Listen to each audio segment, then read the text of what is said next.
60 రోజుల్లో మీతో ఇంగ్లీష్ అద్భుతంగా మాట్లాడిస్తాం. వెంటనే కాల్ చేసి జాయిన్ అవ్వండి. Welcome to our channel. నేను రమారావి. మామూలుగా మన మీద ఎవరి ప్రభావం ఉంటుంది, దేని ప్రభావం ఉంటుంది అని అప్పుడప్పుడు ప్రశ్నలు వస్తుంటాయి. అంటే ఏ ప్రభావానికి లోనయ్యి మనం ఇలా మాట్లాడాం, ఎవరు మనని ప్రభావితం చేశారు, ఇవి సాధారణంగా ఇలా వస్తూ ఉంటాయి ప్రశ్నలు. ఫలానా వాళ్ళ ప్రభావం నా మీద చాలా ఎక్కువగా ఉంది అని అలా కూడా మనం ఇంటర్వ్యూలో చాలామంది పెద్ద పెద్ద వాళ్ళు చెప్తుంటారు. అయితే పరిసరాల ప్రభావం మన మీద ఉంటుందా? పరిసరాలంటే మన ఇంటి చుట్టుపక్కల వాతావరణం, మన వర్క్ ప్లేస్లో ఉన్న వాతావరణం, అది మనసు మీదే కాదు శరీరం మీద కూడా దాని ప్రభావం ఉంటుందా అనేది ప్రశ్న. ఉంటుంది, ఎలాగో చూద్దాం. మన ఇంట్లో ఒక ఇల్లు, మన ఇల్లు అన్నద్దులేండి, మన ఇల్లు అంటే మనకు కొంచెం కష్టంగా ఉంటుంది. ఎవరిదో ఒక ఇల్లు, వాకిలి శుభ్రంగా ఉండదు, తలుపుల మీద బూజు దుమ్ము అలాగే ఉంటుంది. ఎప్పుడో 2 నెలల క్రితం వెళ్ళిపోయిన సంక్రాంతి పండగ తాలూకు మామిడి మండలు తీయరు, బంతిపూలు ఎండిపోయి వేళ్లాడుతుంటాయి, వాకిట్లో చెప్పుల స్టాండ్ దుమ్ము దుమ్ముగా ఉంటుంది, ఎవరాయి దెబరాయిగా చెప్పులు పడేసి ఉంటాయి, సాక్స్ అవి ఇవి దొరుకుతూ ఉంటాయి. ఇంట్లోకి వెళ్తే కాళ్ళు తుడుచుకునే పట్టాలు, వాకిట్లోకి వెళ్ళగానే ఒక డోర్ మ్యాట్ ఉంటుంది కదా కాళ్ళు తుడుచుకునేందుకు, ఈ డోర్ మ్యాట్ పరమ మురికిగా దౌర్భాగ్యంగా ఉంటుంది. సోఫాల కొసలు అవి మురికిగా, సోఫాల ఎడ్జెస్లో దుమ్ము, తర్వాత ఏమో టీపాయ్ మీద దుమ్ము, పుస్తకాలు ఎడాపెడా పడేసి, నేల శుభ్రంగా లేకుండా ఇలా కనపడింది అనుకోండి. మనం లోపలికి వెళ్ళంగానే వాళ్ళ మీద మనకి ఎలాంటి ఇంప్రెషన్ వస్తుంది అది పక్కన పెడదాం. లోపలికి వెళ్ళేసరికల్లా మనకు అక్కడ కూర్చోవాలనిపించదు, ఉండాలనిపించదు, వెళ్ళిపోదామనిపిస్తుంది. లేకపోతే మనం ఒకళ్ళ ఇంట్లోకి ప్రవేశించేసరికి భార్య భర్త కొట్టుకుంటూ, పిల్లలు సగం ఏడుస్తూ, ఒక పిల్లాడికి ఒంటి మీద సరిగా బట్టలు లేక, వాళ్ళ ఇంట్లో సామాన్లు ఏవో అవి ఇవి అటు ఇటు విసురుతున్న చప్పుళ్ళు అవి వినపడ్డాయి అనుకోండి. వాళ్ళిద్దరూ దుమదమలాడుతూ పోట్లాడుకుంటున్నారు. మన చూడగానే రండి అంటారు, మొహాలు మాడిపోయే ఉంటాయి. వాళ్ళ పోట్లాట్లు మనకు ఆల్రెడీ వినపడింది. అక్కడ ఉండగలమా మనం? ఉండలేం. ఎందుకు? దాని ప్రభావంలోకి వెళ్ళడానికి మనం ఇష్టపడం. ఆ ప్రభావం మన వల్ల కాదు దాన్ని తట్టుకోవటం. అందుకని మనం ఏమనుకుంటాం, బాబాయ్ వాళ్ళు ఎప్పుడు కొట్టుకుంటారు, వాళ్ళ ఇంట్లోకి వెళ్తే చాలా టెన్షన్ వచ్చేస్తుంది, ఎప్పుడెప్పుడు అక్కడి నుంచి బయటపడిపోదామా అనిపించేస్తుంది మనకి.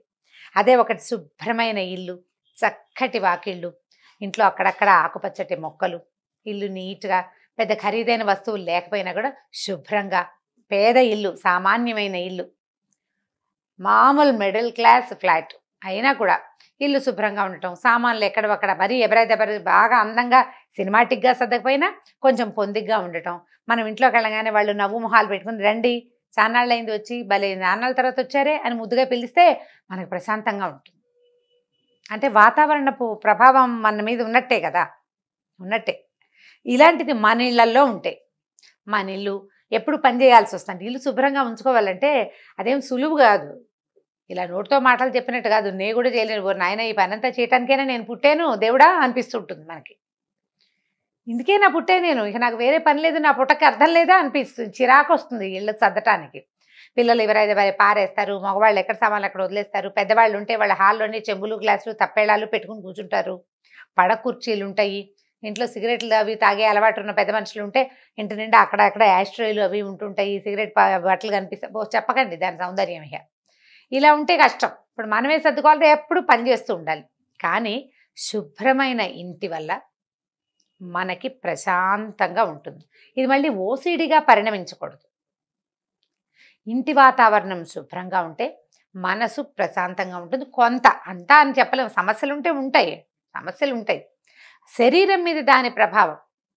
ఇప్పుడు మనసుకి చికాకు, విసుగు, చేతకాంతనం, తట్టుకోలేనితనం, భరించలేనితనం ఉంటే అది బీపీగా పరిణమించే అవకాశం ఉంది. ఒక తట్టుకోలేనితనం, ఎప్పుడు నిరంతరం గొడవలయ్యే ఇళ్లలో హార్ట్ అటాక్ ప్రాబ్లమ్స్ ఉంటాయని, హార్ట్ సమస్యలు ఉంటాయని చెప్పబడుతుంది. సో ప్రశాంతత అవసరం. మనం ఎట్లా చూడండి, ఒక గుళ్ళోకి వెళ్ళామనుకోండి, గుడికి వెళ్ళాం, అప్పుడప్పుడు మోగుతున్న గంటలు, సుస్వరంగా వినపడే మంత్రాలు, తర్వాత ఘుమఘుమలాడుతూ వచ్చే ఈ అగరత్తులు, కర్పూరము, పువ్వుల దండలు, వాటి వాసనలు, అప్పుడప్పుడు కొబ్బరికాయ నీళ్ళు పాడైపోయిన వాసన కూడా వస్తుంది అనుకోండి. కానీ గుడి వాతావరణం మధ్యలో ప్రశాంతంగా, ఆ ప్రశాంత వాతావరణంలో కమ్మని పులిహార వాసన, తీయని ప్రసాదపు లడ్డు వాసన, చక్కెర పొంగలి వాసన వస్తుంటే మనసు తేలిపోతుంది, సంతోషంగా ఉంటుంది, అత్యంత ప్రశాంతంగా ఉంటుంది. గుళ్ళో ఇంటికి వెళ్ళంగానే ఇంట్లో పోట్లాడుతుంటే హాయిగా ప్రశాంతంగా ఉండొచ్చారు, మళ్ళీ మొదలైంది రగడ అనిపిస్తుంది. ఎందుకు? అక్కడ ప్రశాంతతలోకి వెళ్ళాము, అదే క్యారీ అవ్వదు. అక్కడుండగా ప్రశాంతత ఉంటుంది, ఇంటికి వచ్చేసరికి ఇంట్లో కూడా అదే ప్రశాంతత డెవలప్ చేసుకుని ఉంచుకుంటేనే ప్రశాంతంగా ఉంటాం. అక్కడున్న కూల్నెస్ మనసుకి ఉంటే అది శరీరం కూడా రిలాక్స్ అయిపోతుంది ఆటోమేటిక్గా. అదే వాతావరణాన్ని గుళ్ళోలాగా ఎప్పుడు అప్పుడో గంట మోగుతూలాగాను ఈ తర్వాత పులిహార్లు దద్దోజనాల వాసనలు రావాలంటే కుదరదు. అవి చేయలేకపోతాం. కానీ మనం ఏం చేయగలుగుతాము? గొడవలు కొట్లాటలు తక్కువగా చేసుకోగలుగుతాం. ఇల్లు దుమ్ము ధూళి లేకుండా పరిశుభ్రంగా ఉంచుకోగలుగుతాం. అందమైన అలంకరణలు అవసరమే లేదండి. ఇంటి అందాన్ని పెంచుతాయి అవి.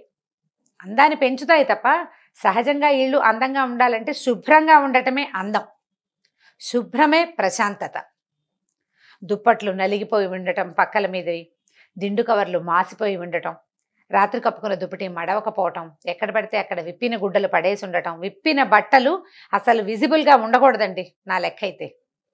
మా ఇంట్లో కూడా కనపడుతూనే ఉంటాయి, నాకు చాలా విసుగ్గా ఉంటుంది. ఏమిటి జీవితం నుంచి విముక్తి లేదు నాకు అలా అనిపిస్తుంది. ఇక్కడ నుంచి ఒక అరడజన్ వీడియోలు చేసి మంచి గాల్లో తేలిపోతున్నట్టు ఇంటికి వెళ్ళినా అక్కడ విప్పిన బట్టలు ఉతకాల్సిన బట్టలు అలాంటివి ఏమైనా కనపడుతుంటే ఏమిటి ఇలా ఉండిపోయాను నేను, నా జీవితం ఇలా అయిపోతుంది అలా అనిపిస్తుంది. అవి కనపడనివ్వకూడదు. చక్కగా చిన్న చిన్న బిన్నెలు పెట్టుకోండి వాటికి. బట్టలు విప్పిన బట్టలు ఒక దాంట్లో వేయాలి, ఉతకాల్సిన బట్టలు ఒక దాంట్లో వేయాలి. ఉతికిన బట్టలన్నీ మంచాల మీద అవి పడేయకుండా ఓ కుర్చీ దానికోసం పెట్టుకోండి ప్రత్యేకంగా. ఉతికిన బట్టలు తెచ్చి పడేస్తాము, మడత పెట్టి సర్దడానికి అవకాశం ఉండదు. మడతలు పెట్టి బొత్తులు పెట్టి ఆ కుర్చీలోనే ఆ ప్లేస్లోనే ఆ దివాన్ మీద ఏదో ఒక పక్కన అలా ఉండేలాగా ప్లాన్ చేసుకుంటే కొంచెం పర్వాలేదుగా ఉంటుంది. డైనింగ్ టేబుల్ క్లీన్గా ఉండటము, స్టవ్ గట్లు క్లీన్గా ఉండటం, ఇవన్నీ ఆర్ట్స్ అండి, కళలు. ఫైన్ ఆర్ట్స్లో భాగమే ఇల్లు శుభ్రంగా ఉంచుకోవటం అనేది. ఈ ఫైన్ ఆర్ట్స్ని ఏదో ఓ రోజు చేసి ఇవాళ డ్యాన్స్ క్లాస్కి వెళ్ళాను ఒక గంట సేపు నేను ఇంటికి వచ్చి డ్యాన్స్ ప్రాక్టీస్ చేసి అక్కడెక్కడో ప్రోగ్రామ్ చేసి అన్నట్టు ఉండదు, అని చేయడానికి కుదరదు. నిరంతరము ఈ శుభ్రతని పరిశుభ్రతని ప్రాక్టీస్ చేస్తూ ఉండాలి. మనసు చాలా విసుగ్గా ఉంటాయి, ఓ పక్క నుంచి మొదలుపెట్టి ఇల్లు దుమ్ము దులుపుకుంటూ రావటం. ఆర్నమెంటల్ ప్లాంట్స్ ఫ్లవర్స్ ఉంటాయి, పువ్వులు ఉంటాయి చాలామంది ఇళ్లలో, వాటి నిండా దుమ్ము పేరుకుని ఉంటుంది. అవి కూడా తుడిచేసుకోండి. మీరు ఇల్లు తుడిచినప్పుడల్లా మనసుకి ఒక తేలికదనం వస్తుంది. అబ్జర్వ్ చేయండి. ఓసిడీగా మాత్రం దీన్ని పరిణమించనివ్వద్దండి, దాన్ని నేను ఎంకరేజ్ చేయను.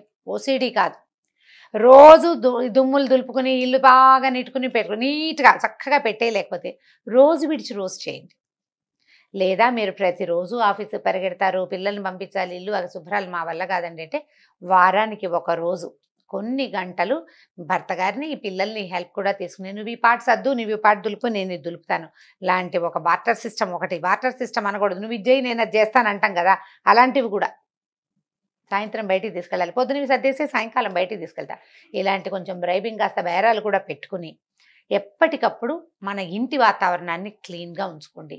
ఆఫీస్ డెస్క్లు కూడా ఇష్టారాజ్యంగా పడేయకుండా ఈజీ మెథడ్ ఏంటంటే ఆఫీస్ డెస్క్లు మురిగ్గా మరకలుగా ఉన్నాయనుకోండి, చక్కగా ఇప్పుడు పేపర్స్ వస్తున్నాయి గోడకు అంటించుకునేవి, అది తెచ్చి టేబుల్ మీద అంటించి పారేయండి, హ్యాపీగా నీట్గా ఉంటుంది. స్విచ్ బోర్డులు అవి మురిగ్గా అయిపోతాయండి. స్విచ్ బోర్డు చుట్టుపక్కల మనం తడి చేత్తో పొడి చేత్తో పిల్లల చాక్లెట్లు తిన్న చేత్తో బూందీ తిన్న చేత్తో లేకపోతే నూనె చేతులతోటి నేతి చేతులతోటి గోధుమ పిండి కలుపుతూ మనం లైట్ వేసామనుకోండి, మన చెయ్యి దాని చుట్టూతా ఉన్న గోడ కంటేస్తుంది. అలాంటి మురికిగా ఉండే ప్రాంతాలని కవర్ చేసేసేయండి. మీకు ఇల్లు మారిన భావన వస్తుంది. మన శరీరాల మీద దీని ప్రభావం ఎక్కువగా ఉంటుందండి. అది నీట్గా ఉంటే కొంత ప్రశాంతత వస్తుంది. ఇంటిని నీట్గా చేసుకోవటం ఎలా అనేది నేను పెద్దగా చెప్పలేనండి, నాకు కూడా అంత చాలా బాగా రాదు, ట్రై చేస్తుంటాను ఎప్పటికప్పుడు. అంటే అవి కొంతమందికి ఇన్బిల్ట్గా ఉంటాయి ఆ శుభ్రతలు, కొంతమంది నాబట్టి వాళ్ళు అలవాటు చేసుకుంటారు. ఇన్బిల్ట్గా ఉన్నటువంటి బంగారు కొండలకి మనం చెప్పేది ఏమీ లేదండి బంగారు తల్లులకి. కాకపోతే ఇన్బిల్ట్గా లేని ఇంటి వాతావరణం వల్ల లేదా ఆఫీస్లో ఉన్న క్లెన్లీనెస్ లేకపోవటం వల్ల, శుభ్రత లేకపోవటం వల్ల, వాతావరణం ప్రశాంతంగా లేకపోవటం వల్ల బాధపడే వాళ్ళు మొట్టమొదట దాని రూపం మార్చడానికి ప్రయత్నం చేసుకోండి అని చెప్తున్నాను. చిన్న పేపర్ చక్కగా కట్ చేయటము, ఈ గోడల మీద అంటించే పేపర్స్ వస్తాయి కదా, స్విచ్ బోర్డు చుట్టూతా అంటించేసేయండి, లుక్ బాగుంటుంది. ఒక 20 రోజులు నెల రోజుల తర్వాత పేపర్ మురికైపోతే ఆ ముక్క తీసేసి కొత్త ముక్క అంటించుకోవచ్చు, పెద్ద ఖర్చేం కాదు. ఒకే రకం పేపర్ అన్ని స్విచ్ బోర్డుల దగ్గర అంటించారా లుక్ బాగుంటుంది, ఒక ఫ్యాషన్గా స్టైలిష్గా కూడా ఉంటుంది, ఆటే ఖర్చు అవ్వదు. ఇలాంటి చిన్న చిన్న ప్లాన్లు ఏవైనా ఇంప్లిమెంట్ చేయండి, ఇంటిని నీట్గా ఉంచుకోండి. ఒకటి ప్రశాంతంగా ఇప్పుడు ఇల్లు లోపలికి వెళ్ళేసరికల్లా సామాన్లన్నీ పొందికగా ఉన్నాయనుకోండి, అరవడానికి వచ్చిన వాళ్ళు భర్తలు పిల్లలు కూడా పోట్లాడడానికి ఉన్న వాళ్ళు కూడా కొద్దిగా తగ్గుతారండి. కొంచెం తగ్గుతారు. మనకు కూడా ముందున్నంత విసుగు ఇప్పుడు ఉండదు. పోట్లాడకుండా ఉండడానికి, వాదనలు రాకుండా ఉండడానికి ట్రై చేయాలి. ముందు దీన్ని నీట్గా ఉంచుకుంటే దాన్ని కూడా ట్రై చేస్తాం మనం. ముందు ఈజీగా చేయగలిగే ఈ లైఫ్ హ్యాక్ థింగ్ని ప్రాక్టీస్ చేయండి. బల్లలు అవి పాతబడి గీతలు పడిపోతాయి, టేబుల్స్ గీతలు పడిపోతాయి. వాటి మీద ఒక టేబుల్ క్లాత్ పరిచేసేయండి. దాని వెనకాల మన కష్టాన్ని దాచేసుకోవాలి, మన చికాకుని. ఎలాగా మనం నవ్వు వెనకాల మన నొప్పిని, బాధని, ఇరిటేషన్ని దాచుకున్నట్టుగా ఏదైనా ఒకటి కప్పి కవర్ చేసి దాన్ని నీట్గా చేయండి. కవర్ చేశాను కానీ లోపలంతా కష్టమే ఉంది అని అనిపిస్తుంది. కానీ ఇది తాత్కాలికంగా ఇలా మేకప్ చేయటం వల్ల ఏమవుతుంది, క్రమంగా మనం పై మెరుగులోకి వెళ్ళగలుగుతాం. కొంచెం మానసికమైన చికాకులు తగ్గుతాయి. పక్కలు శుభ్రంగా ఉంచుకోండి. వంటిల్లు క్లీన్గా ఉంచుకోవడానికి ట్రై చేయండి. బట్టలు ఎప్పటికప్పుడు సర్దేసేయండి. బట్టల ర్యాకులు కూడా నీట్గా ఉంచుకుంటే ఇంత విసగట లేకుండా ఉంటుందండి. మనసు మీద ఇంటి శుభ్రత తాలూకు ప్రభావం తప్పకుండా ఉంటుంది. ప్రయత్నం చేసి చూడండి. ఇది మనకి క్లీన్గా లేని ఇల్లు ఉన్న వాళ్ళు మనకి ఏమిటి ఇన్ని ఇబ్బందులుగా ఉన్నాయి అని ఆలోచించండి. ఈ పని కనుక చేసి చూడండి. కొన్ని రోజుల్లో మీకు చిన్నగా మానసికమైన మార్పు సంభవించిందా మీకే తెలుస్తుంది. తర్వాత ఇంకా ఎవరు చెప్పాల్సిన పని లేదు. అంతే. ఈ వీడియో కనుక మీకు నచ్చినట్లయితే లైక్ చేయండి, షేర్ చేయండి. మరిన్ని వీడియోస్ కోసం మా ఛానల్ని సబ్స్క్రైబ్ చేసుకోండి.